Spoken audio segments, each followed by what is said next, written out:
Foreword. In 1943, Aleister Crowley met a lady who, having heard of his wide knowledge and experience, asked his advice on occult, spiritual, and practical matters. This chance connection resulted in a stimulating exchange of letters. Crowley then asked others to put similar questions to him. The result was this collection of over 80 letters, which are now being issued over the title that he chose, Magick Without Tears. Crowley did not keep copies of his early letters to the above-mentioned lady, so was unable to include them in the collection that he planned to publish. Fortunately, they have been preserved and are now included in the introduction to this book.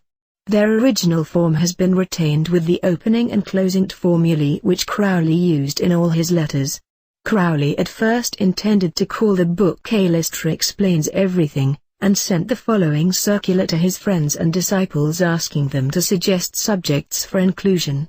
Aleister Explains Everything. Much gratified was the author of the Book of Thoth to have so many letters of appreciation, mostly from women, thanking him for not putting it in unintelligible language, for making it all so clear that even I with my limited intelligence can understand it, or think I do.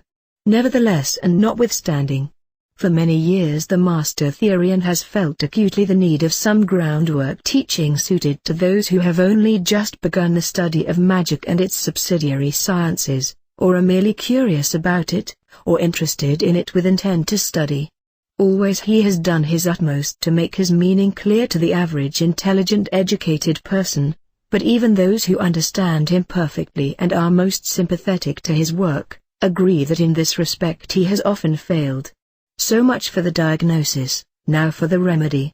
One genius, inspired of the gods, suggested recently that the riddle might be solved somewhat on the old and well-tried lines of Dr. Brewer's Guide to Science, that is, by having aspirants write to the master asking questions, the kind of problem that naturally comes into the mind of any sensible inquirer, and getting his answer in the form of a letter.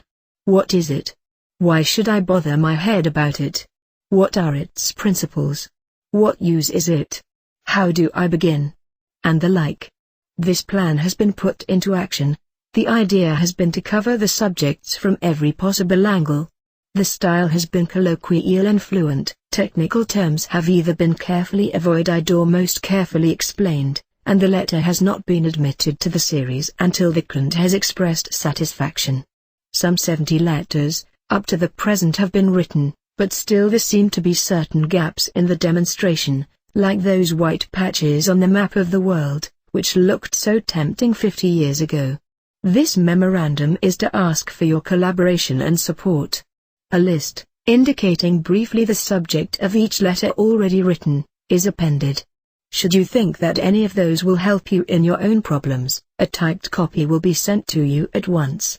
Should you want to know anything outside the scope, send in your question, stated as fully and clearly as possible. The answer should reach you, bar accidents, in less than a month. It is proposed ultimately to issue the series in book form. This has now been done.